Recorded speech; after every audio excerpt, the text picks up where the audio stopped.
꿇었습니다. 원자력을 발명한 나라, 세계 최초로 원전을 지은 나라가 자기 나라 땅에 원전 하나를 제때 못 짓고 10년을 끌었습니다. 공사비 50조 원을 태우고 시공사는 파산했습니다. 그런데 더 충격적인 건 그 다음입니다. 700조 원짜리 프로젝트를 들고 미국 전직 에너지부 장관이 직접 한국을 찾아갔습니다. 46년 전 시멘트 붓는 법을 가르쳐줬던 나라에 이번에는 제발 지어달라고 간 것입니다. 그 충격적인 전말을 지금 공개합니다.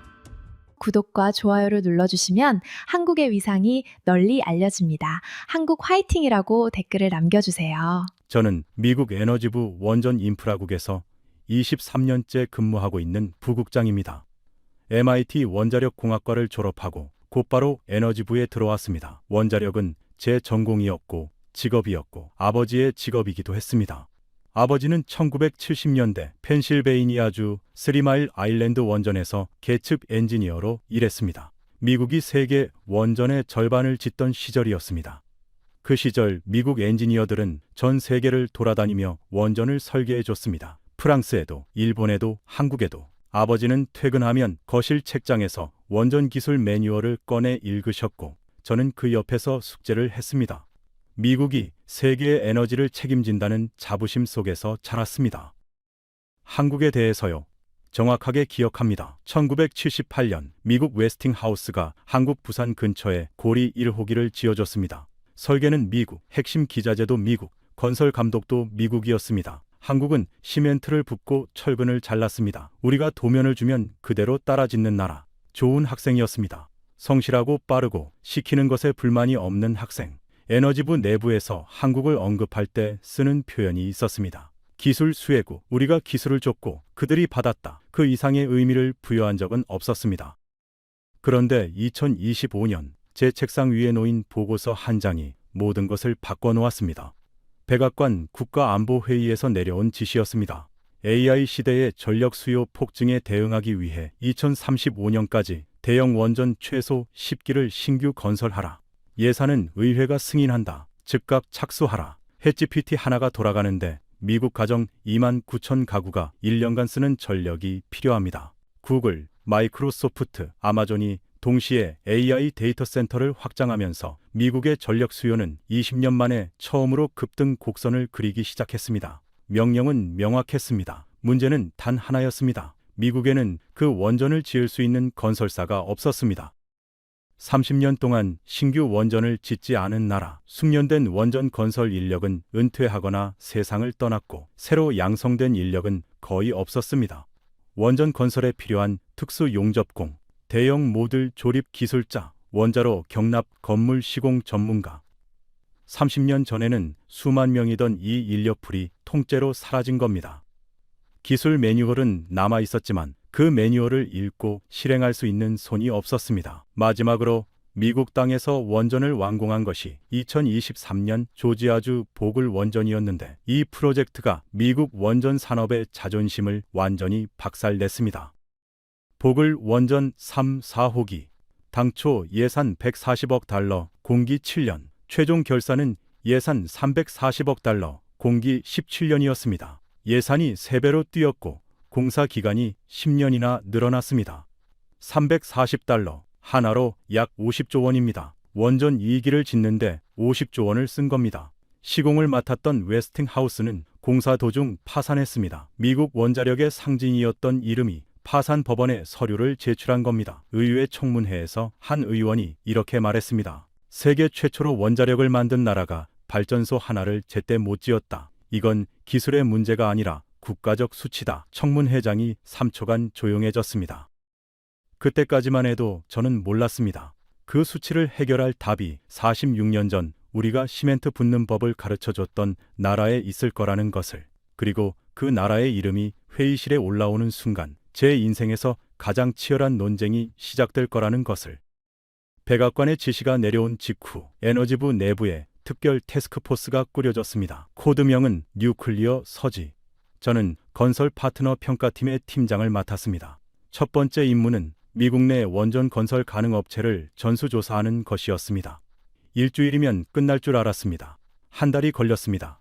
결론은 참담했습니다. 대형 원전 건설을 단독으로 수행할 수 있는 미국 기업이 사실상 없었습니다.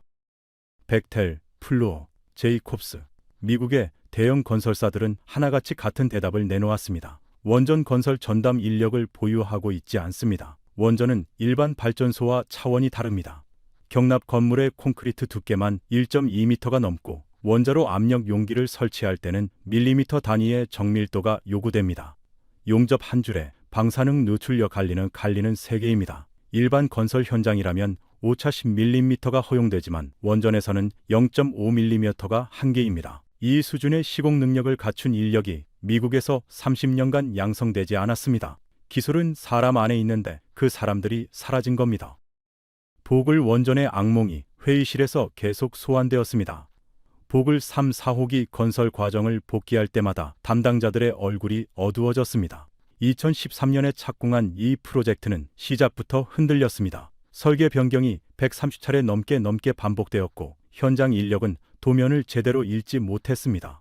모듈을 공장에서 제작해 현장에서 조립하는 방식이었는데 모듈의 품질 불량률이 폭발적으로 높았습니다. 용접 불량, 치수 오차, 자재 결함, 재시공이 반복되면서 공기가 눈덩이처럼 불어났습니다. 한 퇴직 현장 감독은 인터뷰에서 이렇게 말했습니다. 젊은 용접공들이 원전 특수강을 다뤄본 적이 없었어요. 매뉴얼은 있었지만 손이 따라가지 못했습니다. 2017년 시공사 웨스팅하우스가 파산 신청을 했습니다. 미국 원자력 산업의 아이콘이 법원에 무릎을 꿇은 순간이었습니다. 프로젝트는 발주사인 조지아 파워가 떠안았고 나머지 공사는 벡텔이 마무리했지만 추가 비용만 200억 달러가 더 들었습니다. 200억 달러, 한화 29조 원, 원전 2기를 짓는 추가 비용이 한국의 연간 국방비에 맞먹었습니다. 이 프로젝트를 처음부터 끝까지 지켜본 사람이 저였습니다. 조지아주 웨인즈버러 현장에 12번 출장을 갔습니다. 갈 때마다 완공 예정일이 밀려 있었습니다. 의회에서는 차라리 원전을 포기하자는 목소리까지 나왔습니다. 하지만 포기할 수 없었습니다. AI가 모든 것을 바꿔놓았습니다. 2024년 한 해에만 미국 내 데이터 센터 전력 수요가 37% 급증했습니다. 마이크로소프트는 3마일 아일랜드 원전 재가동 계약을 체결했고 구글은 SMR 개발사에 투자했고 아마존은 원전 부지 인근 데이터 센터를 매입하기 시작했습니다. 빅테크 기업들이 전력을 확보하기 위해 원전에 달려들고 있었습니다. 대통령이 직접 나섰습니다. 미국의 AI 패권은 전력 위에 서 있다. 원전 없이 AI 없다. 원전 건설은 더 이상 에너지 정책이 아니라 국가 안보 의제가 되었습니다.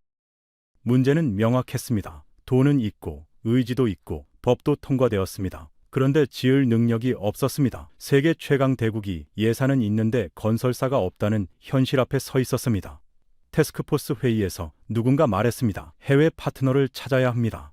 회의실이 조용해졌습니다. 원자력을 발명한 나라가 원전을 지어줄 나라를 찾아야 한다는 말이 얼마나 무거운 문장인지 그 자리에 있던 모든 사람이 알고 있었습니다. 천장의 형광등이 윙하고 울리는 소리가 들릴 정도의 침묵이었습니다. 그때 한 이름이 올라왔습니다. 대한민국. 하지만 그 이름이 올라오자마자 더 큰 반대가 시작되었습니다. 대한민국이라는 이름이 나오자마자 회의실 반대편에서 의자가 끌리는 소리가 났습니다. 제임스 카터, 미국 원전건설협회 부회장, 60대 중반, 흰 셔츠에 진한 남색 넥타이, 가슴 주머니에 항상 만년필을 꽂고 다니는 사람이었습니다. 웨스팅하우스에서 30년을 보냈고 보글 원전 프로젝트의 초기 기획팀에 있었던 인물입니다. 미국 원전 산업의 산증인이었고 그만큼 자존심도 강했습니다. 보글 원전이 실패했을 때 가장 큰 상처를 받은 사람 중 하나였고 그래서 미국 원전 산업의 재건을 누구보다 절실하게 원하는 사람이기도 했습니다. 카터가 천천히 일어서며 말했습니다. 잠깐만요. 지금 미국 본토에 지을 원전을 외국 기업에 맡기자는 겁니까? 회의실이 조용해졌습니다. 카터가 테이블 위에 자료를 한 장 들어 올렸습니다. 원전은 일반 발전소가 아닙니다. 핵물질을 다루는 시설입니다. 설계 도면에는 국가 기밀급 정보가 포함되어 있고 건설 과정에서 미국의 핵 기술이 노출될 수 있습니다. 이건 에너지 문제가 아니라 국가 안보 문제입니다. 카터의 목소리는 낮았지만 무게가 있었습니다. 30년간 미국 원전을 지어온 사람의 목소리였습니다. 의회가 이걸 허락할 것 같습니까? 미국 납세자의 세금으로 짓는 원전을 외국 건설사가 짓는다고요? 중간 선거를 앞둔 의원들이 이걸 지지할 리가 없습니다. 정치적으로 자살 행위입니다. 쇠빙선 회의에서 만났던 핀란드의 라우티넨과는 다른 유형의 적대자였습니다. 라우티넨이 기술적 자존심으로 싸웠다면 카터는 안보 논리로 벽을 쌓는 사람이었습니다. 그리고 솔직히 말하면 카터의 논리는 강했습니다. 미국 원전전 시설의 보안 등급은 국방부 시설에 준합니다. 건설 인력 전원에 대한 FBI 수준의 신원 조회가 필수이고 핵심 구역의 도면은 반출 자체가 금지됩니다. 원자로 경납 건물 내부의 배관 배치도는 대표적 정보와 같은 보안 등급으로 관리됩니다. 외국 기업이 이 프로세스를 통과하는 것은 전례가 없는 일이었습니다. 카터가 다음 자료를 꺼냈습니다. 한국을 말하는 분들이 계시니 짚고 넘어가겠습니다. 한국의 원전 기술은 어디서 왔습니까? 화면에 한국 원전 역사가 타임라인으로 떴습니다. 1978년 고리 1호기 웨스팅하우스 설계, 1983년 고리 2호기 역시 웨스팅하우스, 1987년 영광 1호기 웨스팅하우스 기술 이전, 1980년대 후반부터 기술 자립을 시작했지만 원천 기술의 뿌리는 미국이었습니다. 카터가 타임라인의 시작점을 손가락으로 짚으며 말했습니다. 이 기술은 우리가 줬습니다.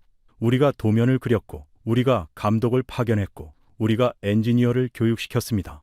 1978년 고리 현장에는 웨스팅하우스 엔지니어 200명이 상주했습니다. 한국 기술자들은 우리 옆에서 배웠습니다. 그 나라가 이제 우리 땅에 와서 원전을 짓겠다고요. 카터가 안경 너머로 회의실을 둘러봤습니다. 순서가 거꾸로 아닙니까? 몇몇 참석자가 고개를 끄덕였습니다. 카터가 이어갔습니다. 더 중요한 문제가 있습니다. 웨스팅하우스와 한국 사이에는 지적재산권 계약이 있습니다. 한국이 원전을 수출할 때마다 웨스팅하우스에 로열티를 지급하게 되어 있고 미국을 포함한 특정 지역에 대한 단독 수주 활동은 제한되어 있습니다. 법적으로도 한국이 미국 원전 시장에 단독으로 들어오는 것은 불가능에 가깝습니다.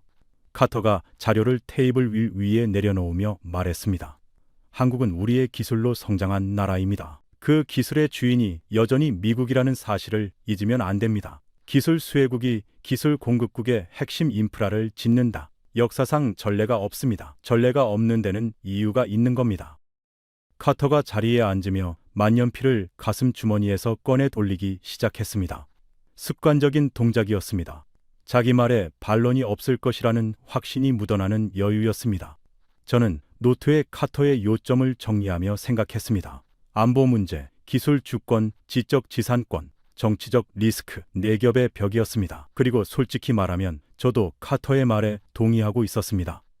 46년 전 우리가 가르쳐준 나라가 이제 와서 우리 원전을 지어주겠다고 자존심의 문제이기 이전에 상식의 문제처럼 느껴졌습니다. 한국이라는 이름 석자가 카터의 네 겹 벽을 넘기는 사실상 불가능해 보였습니다.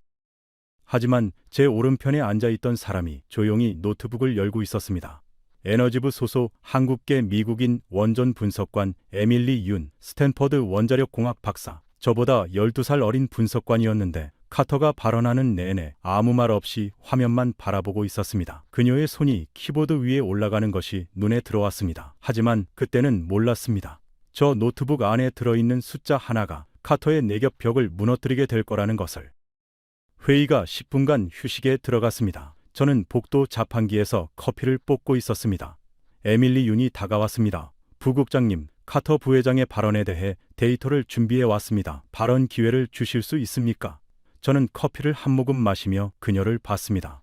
무슨 데이터인데? 에밀리가 태블릿을 돌려 보여줬습니다. 그래프와 표가 촘촘하게 정리되어 있었습니다.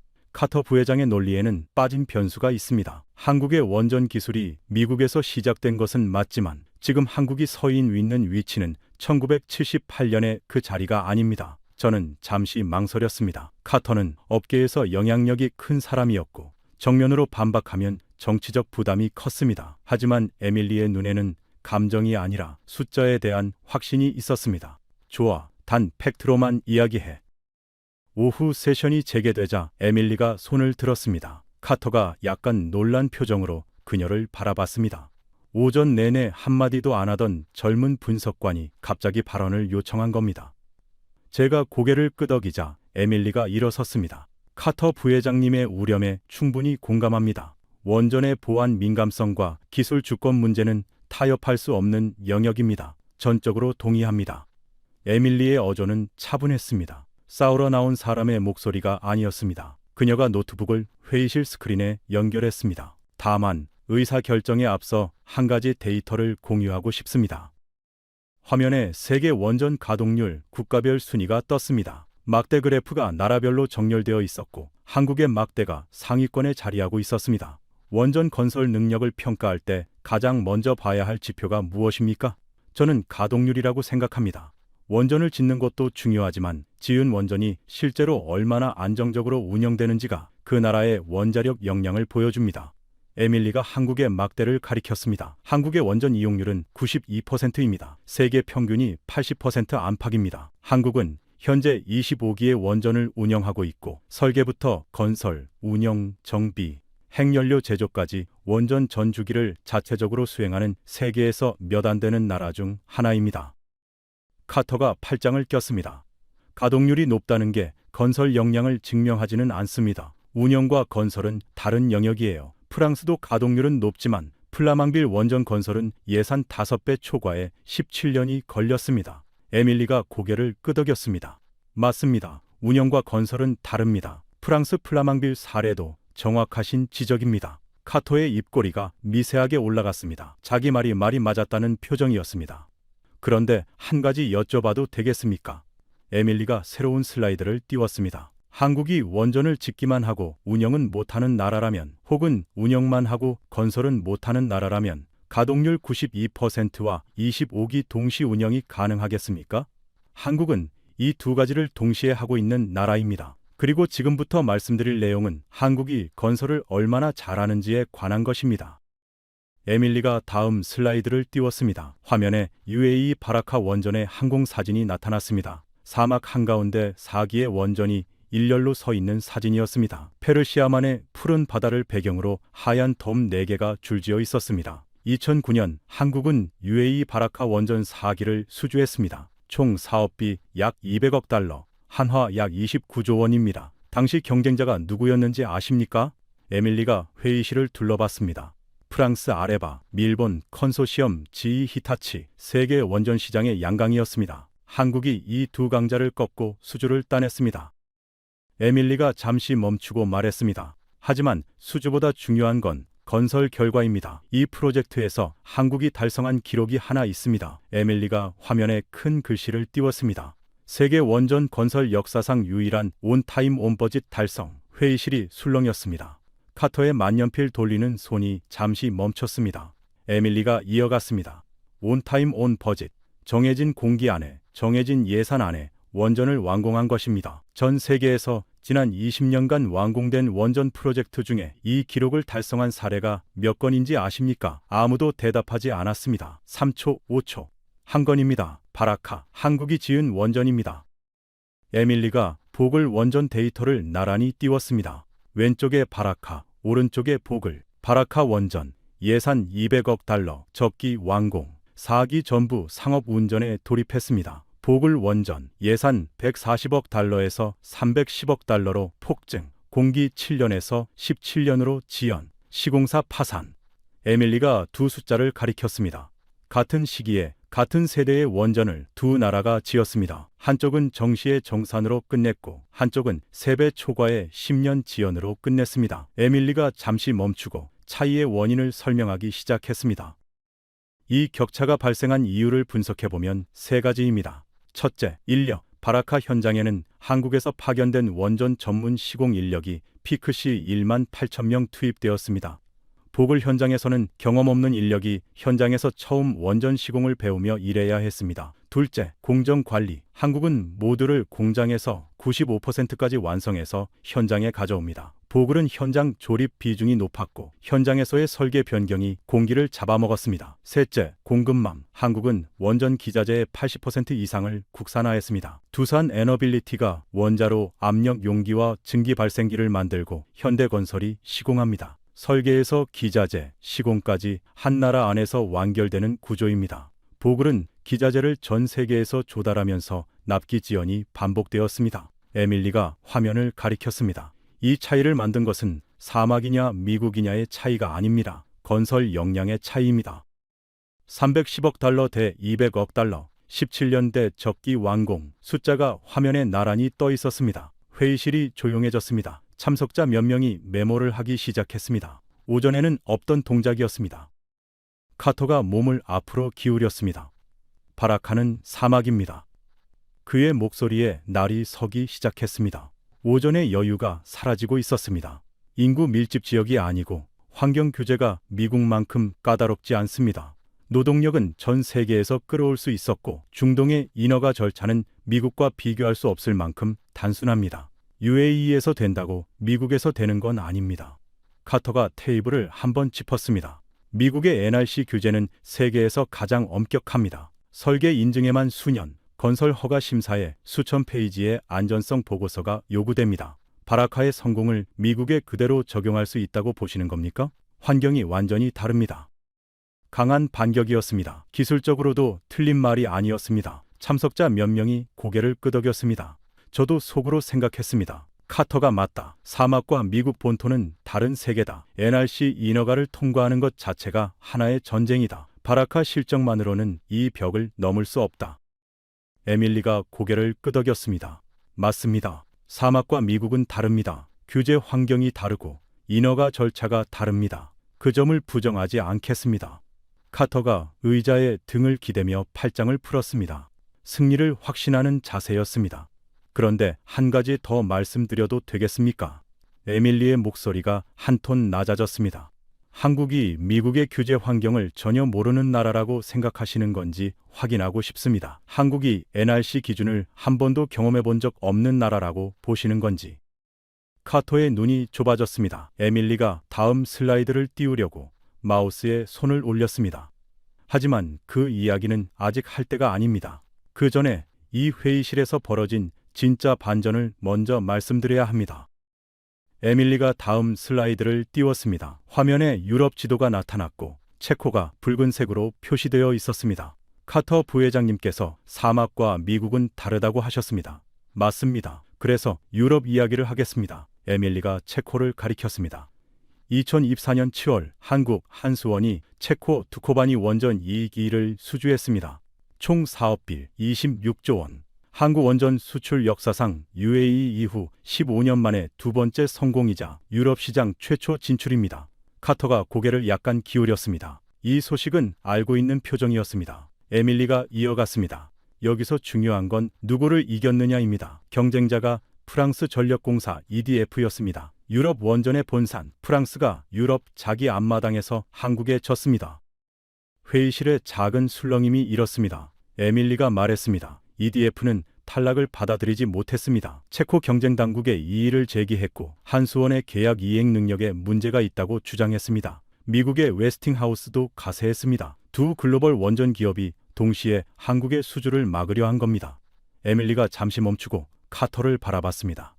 결과가 어떻게 되었는지 아십니까? 카터가 대답하지 않았습니다. 체코 경쟁당국이 전부 기각했습니다. 이의 제기 기한이 지났거나 관할 건이 없다는 판단이었습니다. 프랑스는 여기서 멈추지 않았습니다. 항소했습니다. 체코 최고법원까지 갔습니다. 에밀리가 다음 화면을 띄웠습니다. 최고법원도 기각했습니다. 2020년 5월 한수원과 체코 측은 본 계약을 체결했습니다. 26조 원 확정입니다. 카터의 턱 근육이 미세하게 움직였습니다. 에밀리가 이어갔습니다. 카터 부회장님께서 사막의 규제는 미국과 다르다고 하셨습니다. 맞습니다. 그런데 유럽은 어떻습니까?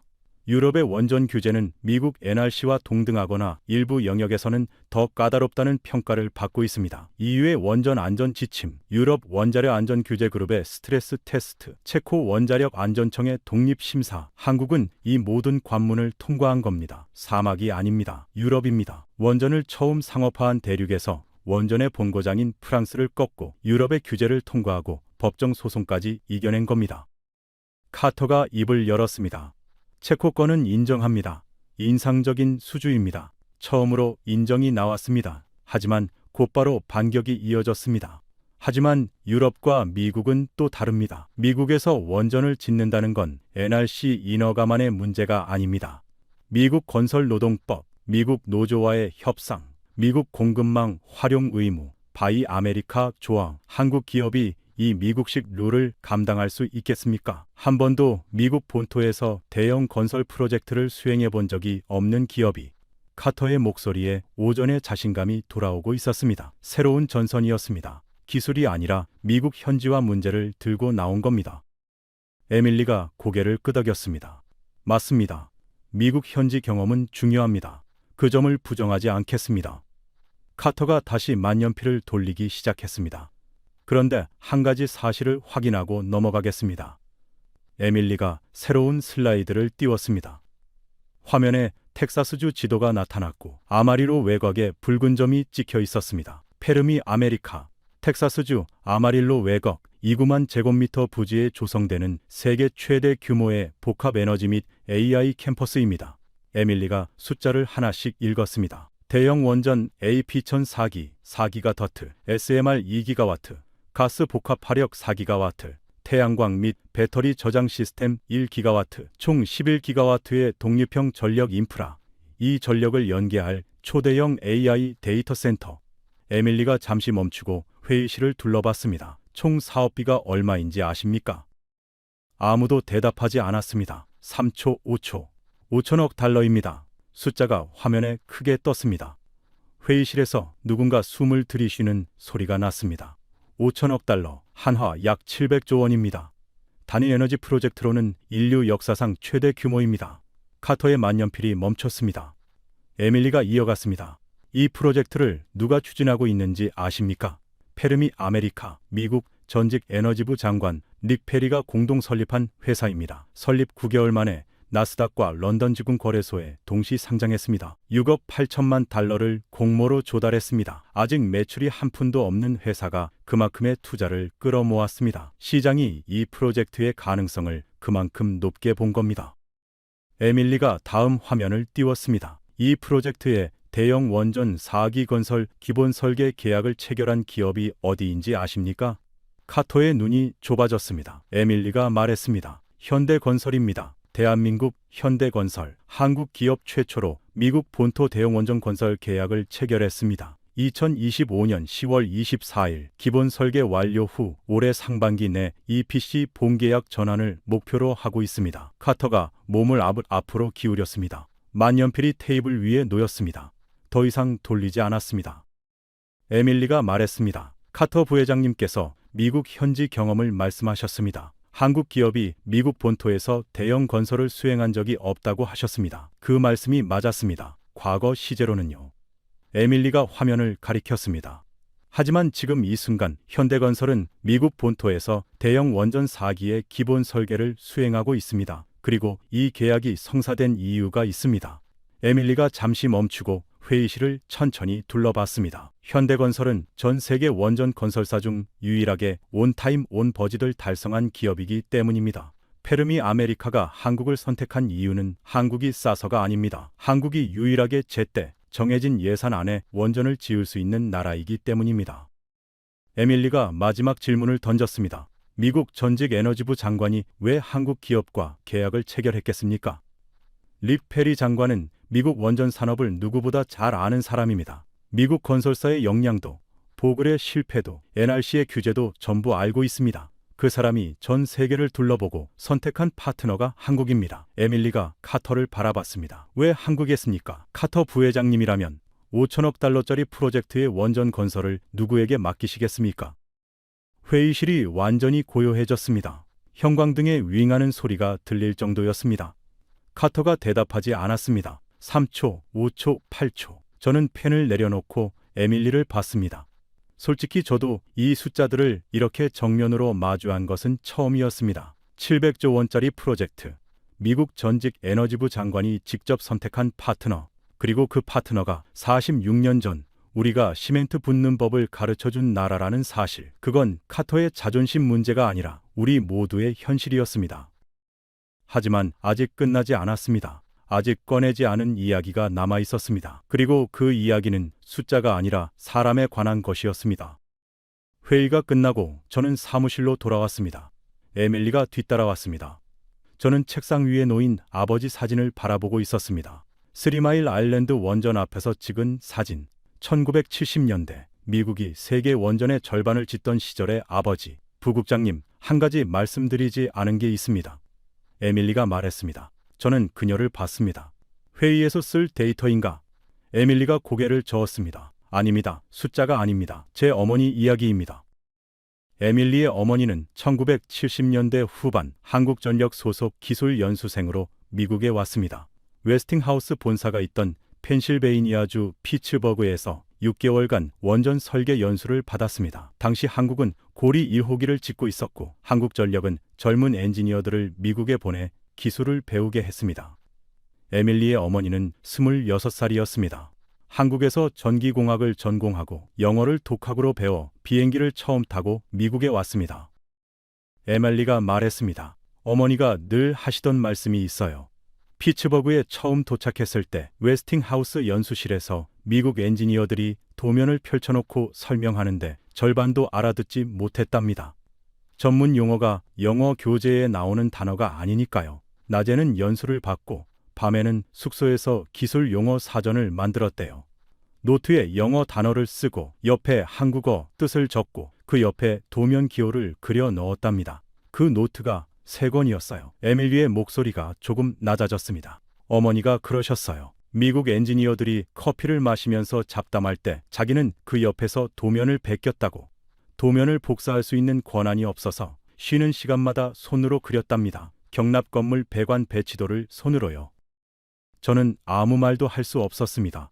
카터가 오전에 했던 말이 떠올랐습니다. 1978년 고리 현장에는 웨스팅하우스 엔지니어 200명이 상주했습니다. 한국 기술자들은 우리 옆에서 배웠습니다. 맞습니다. 배웠습니다. 하지만 카터가 모르는 것이 있었습니다. 그 배움이 얼마나 치열했는지를. 도면을 복사할 권한조차 없어서 손으로 그려야 했던 사람들의 밤을. 에밀리가 이어갔습니다. 어머니는 6개월 연수를 마치고 한국에 돌아갔습니다. 고리 1호기 건설 현장에 배치됐어요. 미국 감독관이 도면을 보며 지시하면 한국 기술자들이 시공하는 구조였습니다. 어머니는 통역 겸 기술 연락관이었어요. 미국 엔지니어의 말을 한국 기술자에게 전달하는 역할이었습니다.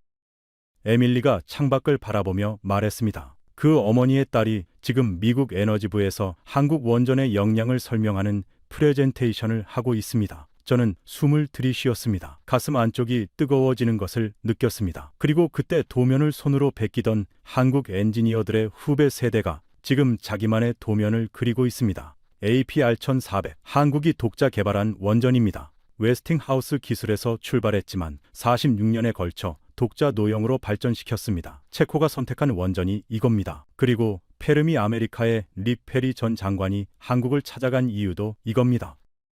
에밀리가 저를 바라봤습니다. 부국장님, 한국 사람들한테 원전은 그냥 에너지 산업이 아닙니다. 도면을 복사할 권한조차 없어서 손으로 베끼던 사람들이 46년 만에 자기 도면으로 세계를 이기고 있는 겁니다.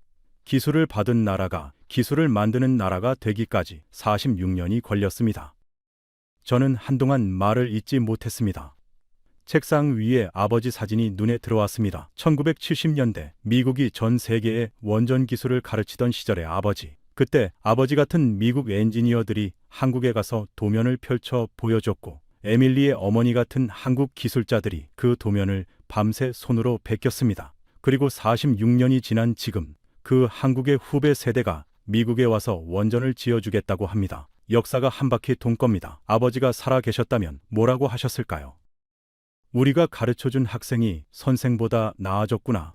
아마 그렇게 말씀하셨을 겁니다. 그리고 쓸쓸하면서도 자랑스러운 표정을 지으셨을 겁니다. 좋은 선생이란 학생이 자기를 넘어서는 것을 기뻐하는 사람이니까요. 데이터로는 설명할 수 없는 무언가가 그 안에 있었습니다. 집념이라고 부르기엔 너무 오래되었고 자존심이라고 부르기엔 너무 묵직한 것이었습니다. 그날 밤 집에서 천장을 바라보며 생각했습니다. 내일 카터는 다시 반격할 것입니다. 미국 원전 산업의 자존심은 아직 꺾이지 않았습니다. 하지만 저는 이미 알고 있었습니다. 이 싸움의 본질은 안보도 기술 주권도 아니라는 것을. 기술을 준 나라가 기술을 돌려받는 이야기가 아니라 기술을 배운 나라가 새로운 기술을 만들어 돌려주는 이야기라는 것을. 다음 주 태스크포스 전원이 한국행 비행기에 올랐습니다. 카터도 함께였습니다. 울산 현대건설 원전사업본부 현장 방문. 카터는 비행기 안에서 한마디도 하지 않았습니다. 12시간의 비행 내내 창밖만 바라보고 있었습니다. 인천공항에 내린 뒤 울산까지 다시 차례차로 4시간. 경부 고속도로를 타고 남쪽으로 내려가는 동안 차창 밖으로 한국의 풍경이 스쳐 지나갔습니다. 반도체 공장 단지, 자동차 조립 라인이 보이는 산업 도시들, 산과 산 사이를 관통하는 터널. 카터가 창밖을 보며 중얼거렸습니다. 도로 상태가 좋군. 그게 한국 땅에서 그가 한 첫 번째 말이었습니다. 에밀리가 조용히 말했습니다. 이 고속도로도 한국이 직접 지었습니다. 1970년 자금도 장비도 부족한 상태에서요. 카터가 대답하지 않았습니다. 하지만 창밖을 바라보는 눈이 달라져 있었습니다. 구경이 아니라 관찰이었습니다. 울산 현대건설 원전사업본부는 규모부터 달랐습니다. 원전 모듈 제작 공장, 대형 기기 조립동, 디지털 트윈 시뮬레이션 센터가 하나의 캠퍼스 안에 들어 있었습니다. 안내를 맡은 현대건설 부사장이 우리를 모듈 제작 공장으로 먼저 데려갔습니다. 공장 문이 열리자 카터가 걸음을 멈췄습니다. 축구장 4개 크기의 공간에 원전 경납 건물용 대형 모듈이 줄지어 조립되고 있었습니다. 거대한 강철 구조물 위로 크레인이 움직이고 용접 불꽃이 파란빛으로 터지고 있었습니다. 보글 원전에서 불량률이 폭발했던 바로 그 모듈 공정이었습니다. 현대건설 부사장이 설명했습니다. 이 모듈 하나의 무게가 350톤입니다. 현장에서 조립하면 품질 편차가 발생하기 때문에 공장에서 완성도 95%까지 제작한 뒤 현장으로 운반합니다. 용접 검사는 100% 방사선 투과 검사를 실시합니다. 불량률은 0.1% 미만입니다. 카터가 물었습니다.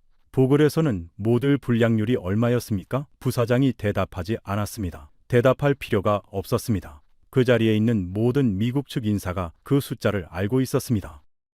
디지털 트윈 시뮬레이션 센터에서 카터의 표정이 한 번 더 변했습니다.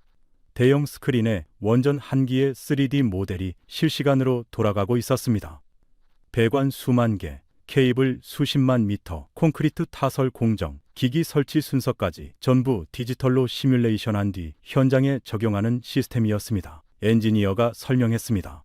설계 변경이 발생하면 이 모델에서 먼저 충돌 검사를 돌립니다. 배관과 배관이 겹치는지, 케이블 트레이와 공조 덕트가 간섭하는지, 모듈 조립 순서에 모순이 없는지를 시공 전에 전부 잡아냅니다. 카터가 화면을 한참 바라보며 말했습니다. 보글에는 이게 없었습니다. 목소리가 작았습니다. 옆에 있던 저만 들을 수 있을 정도로. 현장 투어의 마지막은 용접 훈련동이었습니다. 원전 특수강 용접 실습실에서 젊은 기술자들이 작업복을 입고 용접을 하고 있었습니다. 헬멧 너머로 파란 불꽃이 일정한 리듬으로 튀고 있었습니다. 안내 엔지니어가 말했습니다. 이 기술자들은 원전 전용 특수강 용접을 자격을 취득한 인력입니다. 현대건설은 원전 건설 숙련공만 4,000명 이상을 보유하고 있습니다. 한국 원전 건설 인력풀 전체로 보면 1만 명이 넘습니다. 4,000명. 미국에서 30년간 사라진 인력풀이 한국에는 살아있었습니다. 매뉴얼만 남고 손이 사라진 미국과 손이 매뉴얼보다 앞서 있는 한국. 그 차이가 이 용접 훈련동에서 파란 불꽃으로 증명되고 있었습니다. 카터가 용접 훈련동 출구에서 걸음을 멈췄습니다. 한동안 서 있었습니다. 5초, 10초. 그가 안내 엔지니어에게 물었습니다. 이 젊은 기술자들의 평균 경력이 어떻게 됩니까? 엔지니어가 대답했습니다. 5년에서 10년 사이입니다. 신규 채용 기술자들은 최소 2년간 원전 전용 훈련 과정을 거친 뒤 현장에 투입됩니다. 카터가 고개를 끄덕였습니다. 천천히, 무겁게, 만년필을 만지는 손이 없었습니다. 주머니에 넣어둔 채였습니다. 그가 입을 열었습니다. 미국에서는 이 수준의 인력을 지금부터 양성하면 최소 10년은 걸립니다. 그리고 덧붙였습니다. 10년 뒤에 저는 75입니다. 그때까지 기다릴 여유가 미국에 있습니까? 아무도 대답하지 않았습니다. 카터는 보글 원전의 실패를 누구보다 가슴 아파한 사람이었습니다. 미국 원전 산업을 다시 세우고 싶은 마음이 누구보다 강한 사람이었습니다. 하지만 이 용접 훈련동에서 그가 본 것은 미국이 잃어버린 30년이 한국에서는 단 하루도 끊이지 않았다는 사실이었습니다. 카터가 울산 공장을 나서며 고개를 돌리지 않은 채 말했습니다. 현대건설 측에 전해 주십시오. 미국 원전건설협회가 반대만 하지는 않을 겁니다. 다만 조건이 있습니다. 미국 인력 양성 프로그램을 반드시 포함시켜야 합니다. 미국의 원전을 짓되 미국의 손도 함께 키워야 합니다.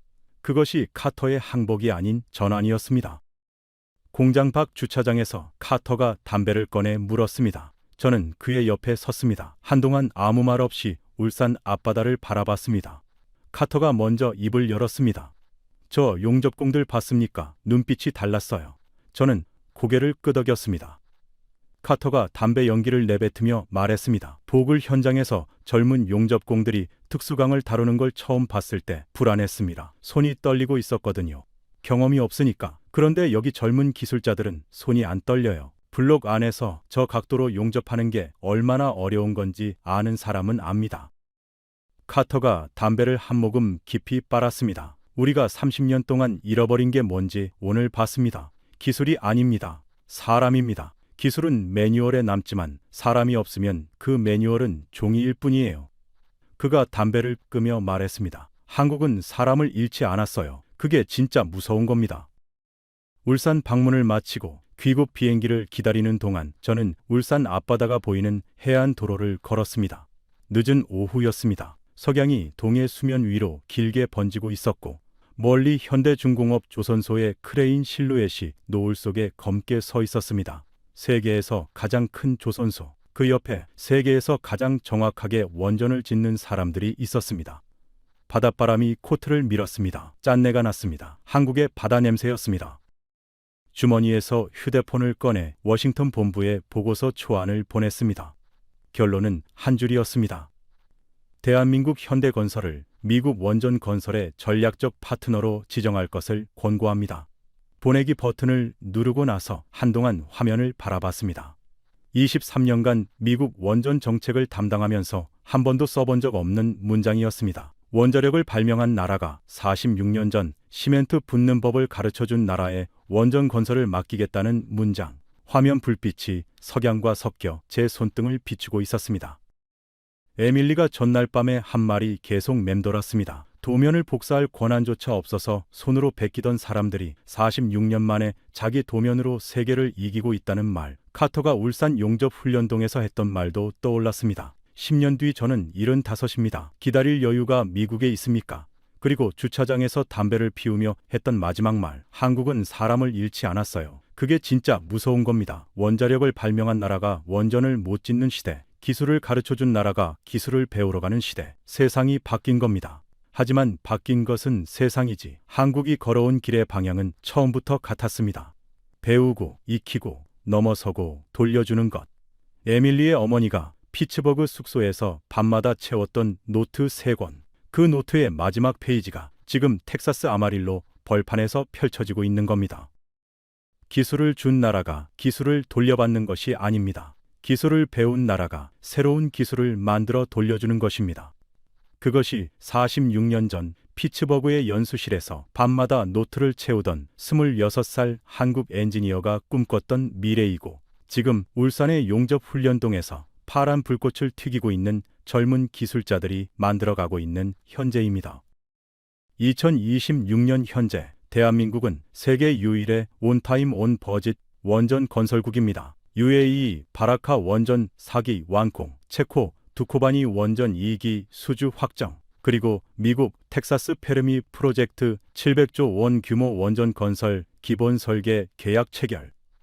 프랑스를 꺾었고 법정 소송을 이겨냈고 미국 전직 에너지부 장관이 직접 찾아왔습니다. 방위납 수출 377억 달러, 조선 수주 금액 세계계 1위, LNG선 점유율 74%, 포브스 세계 강대국 6위권. 그리고 이제 원전. 46년 전 미국에게서 기술을 배운 나라가 이제 미국의 원전을 지어줍니다. 현대건설의 미국 원전 EPC 본 계약은 2026년 상반기 내 체결을 목표로 진행되고 있습니다. 계약이 확정되면 대한민국은 원자력을 발명한 나라의 땅에 원전을 짓는 최초의 나라가 됩니다. 이 이야기가 더 많은 분들에게 닿을 수 있도록 공유 부탁드립니다. 구독과 좋아요는 이 채널이 계속 대한민국의 이야기를 전할 수 있는 힘이 됩니다. 지금까지 감동 라이프였습니다. 감사합니다.